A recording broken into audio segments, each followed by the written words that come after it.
This is a rhythm pattern on your C harp, your Hohner Special 20 here.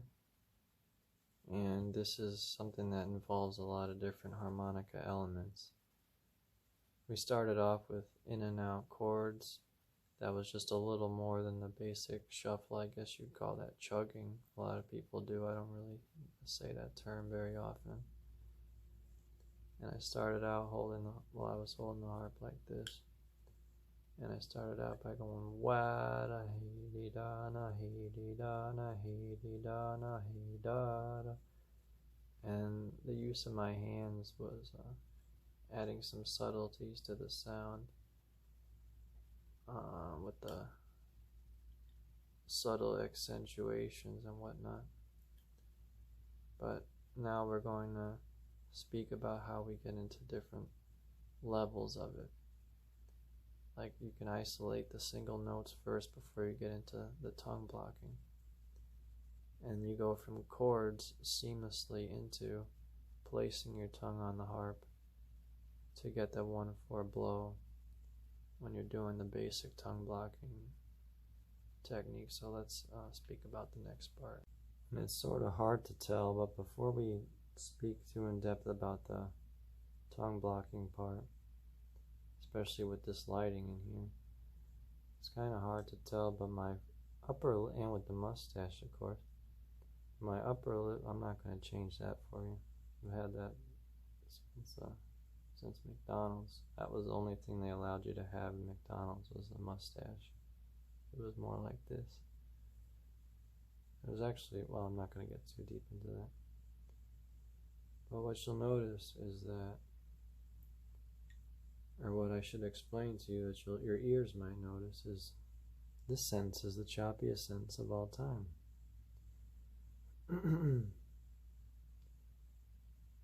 Is that my upper lip is sort of lifting up slightly to release some air around the harp, especially on that unusual part where you're doing that da-da.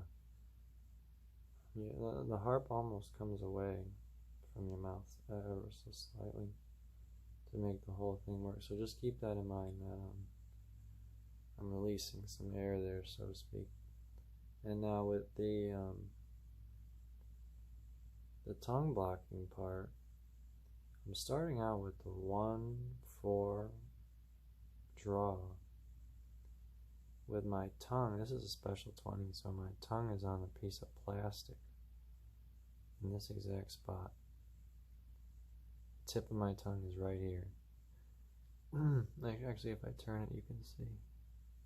See?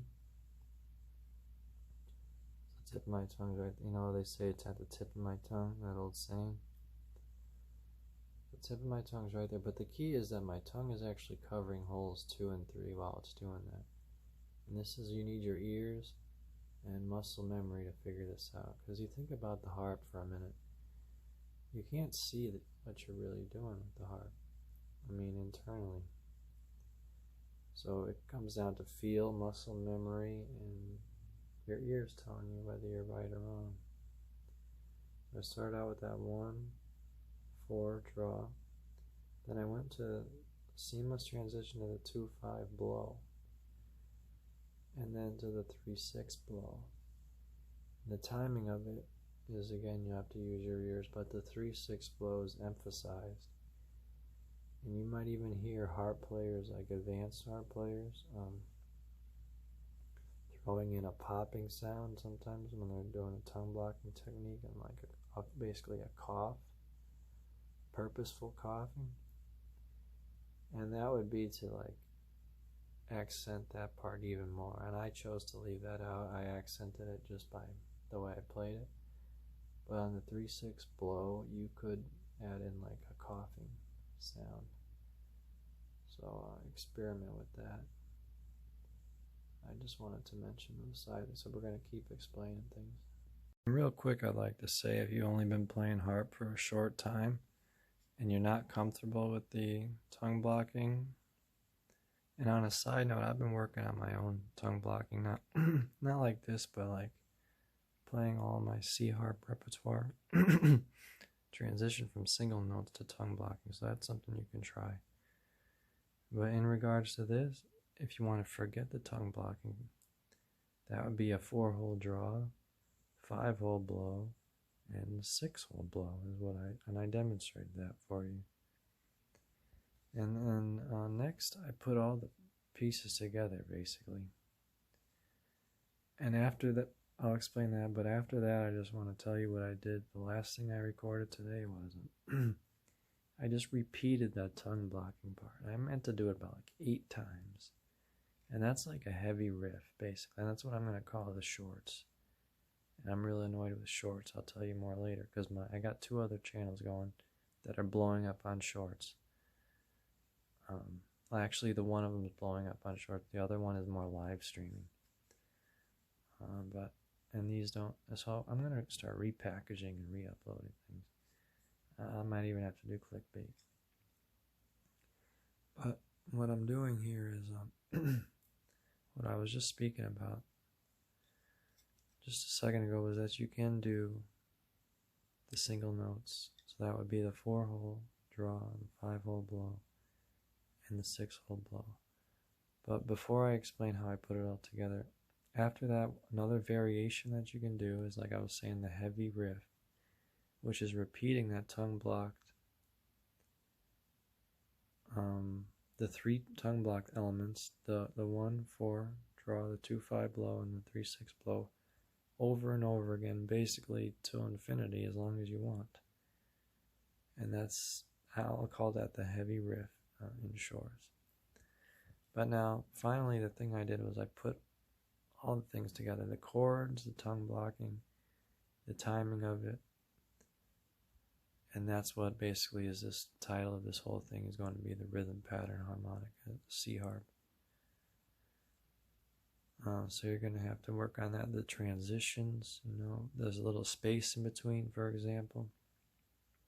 When there's a space, when there's a seamless transition between tongue blocking and the chords. So you're going to have to work that out. I hope that you do, and if you have any questions, leave them down below. A lot of the old school harp teachers and so on, or harp players that would give lessons, get up close and personal in your face like this and play you something, and it'd be up to you to figure it out, so you're already ahead of the game being on YouTube, being able to slow things down. So I'll be honest with you guys, I'm just looking down at the time here, how much time I have on the phone, how much camera space, it's not a lot. So I'm not going to ramp too long, but I just want to give a little update. So I'm going to try to do 1 video per week at least, and I used to do a video the night of every day I had off. And now, for this past couple weeks, I haven't had the 3 days off in a row, and only had the 2, like a regular weekend. Yesterday, I was too tired to do anything, really. I lied down, next thing I knew, I got up, it was midnight, and I was just too tired. Today was almost the same thing, but I didn't work the day today. Today I lied down, got up, and it was almost midnight again, but I said I'm going to do something. Today I wasn't even sure what exactly I was going to play, just knew I wanted to get something out. So besides the shorts, which are going to be sporadic, I plan to do 1 long thing per week at least.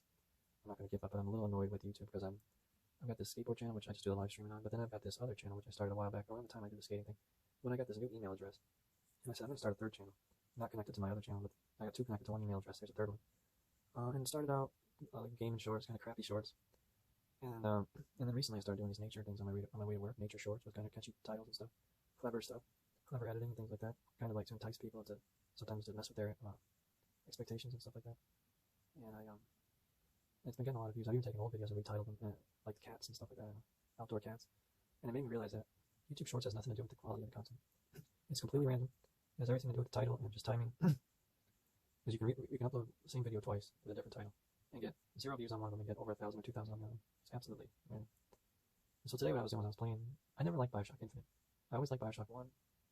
I'm not a big gamer nowadays. I play now and then.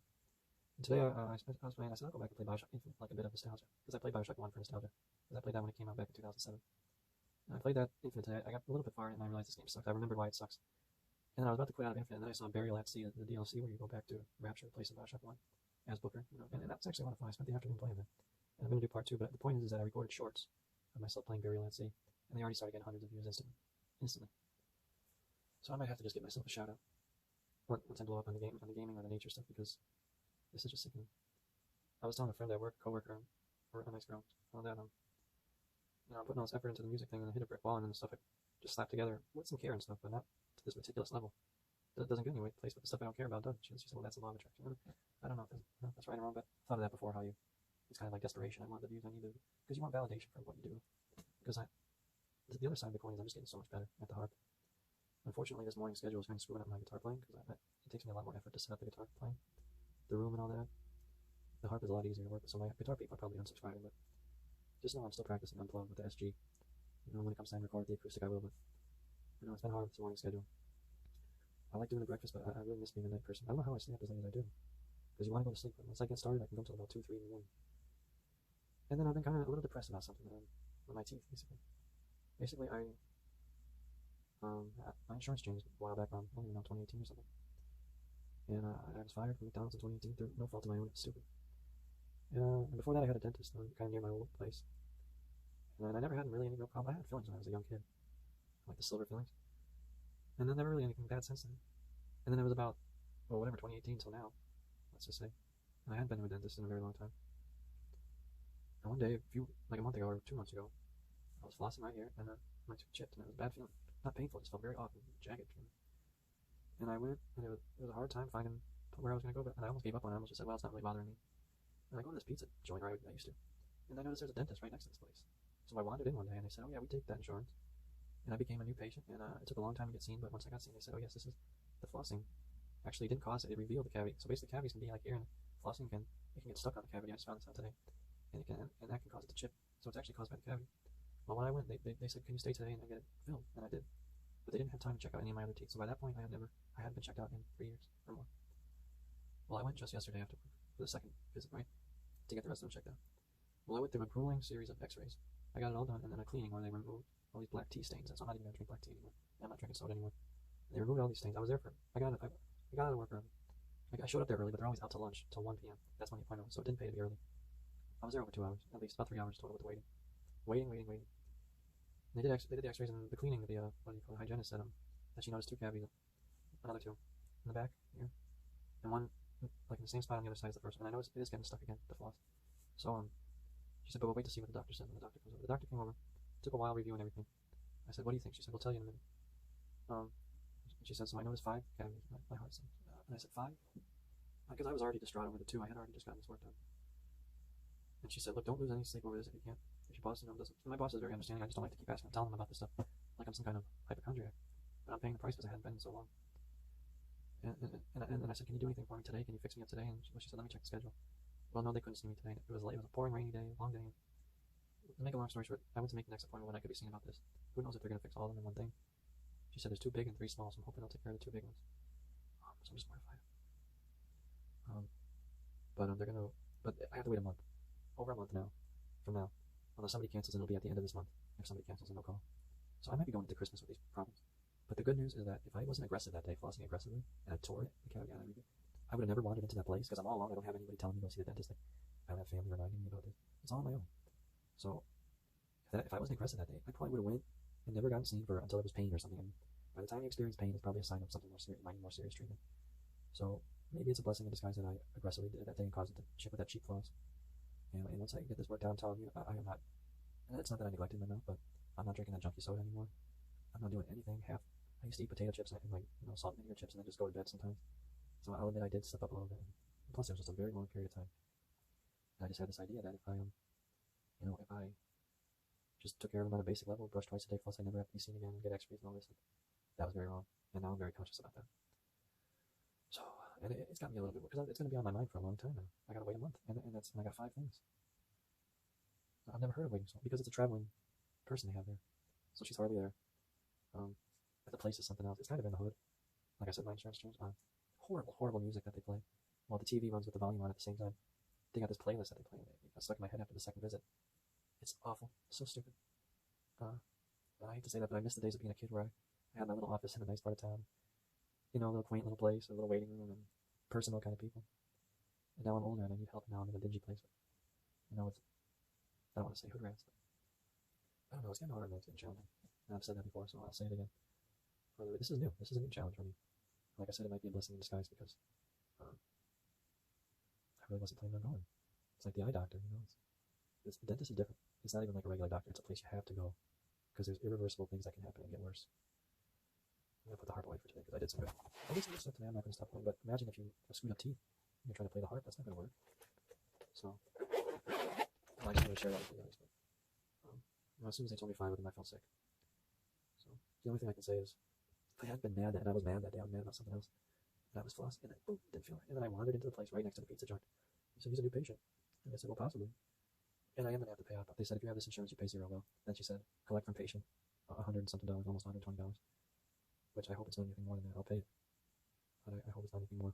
Because that sort of thing, dentistry can get very, very expensive. And that's not what this channel's about, but it's about my life, my circumstance, and my progress. But it's not about, and it's about teaching you whatever, so you can learn from me. If you don't care about me, then unsubscribe. But for those that do, you're going to learn what I'm dealing with. Circumstances that surround my playing, because it's not all, it's changed. I used to stay up all, I really started playing the harp when the whole lockdown things were happening. That's really when I got serious about the harp, so there's been strange circumstances all along. That's part of why I probably hadn't gotten seen. I didn't know where I was going to go. I hope I went at the right time. I hope everything they're able to do will be a smooth resolution, because I can't take much more adversities, man. Anyway, I guess that's it for right now. I don't so much care if you like, comment, subscribe anymore. I really don't. I care about my health and my employment and my real life relationships. And the online stuff is cool too, but from now on, my priorities are in check. I got a gaming channel that's blowing up, in shorts and all these well-crafted shorts doing 0 views. I know my self-promotion isn't working. Because the other accounts, I don't do self-promotion. For some reason, I do it on this one. I don't know. Because of all those videos, I did Facebook strategy, and you can check those out. That's why I do it. But, I think the best thing is don't do any self-promotion. Even if you are clever about it, just maybe there is a law of attraction. Maybe that goes right. Who cares anyway? Well, thanks for listening. I don't think anybody is listening, so I gotta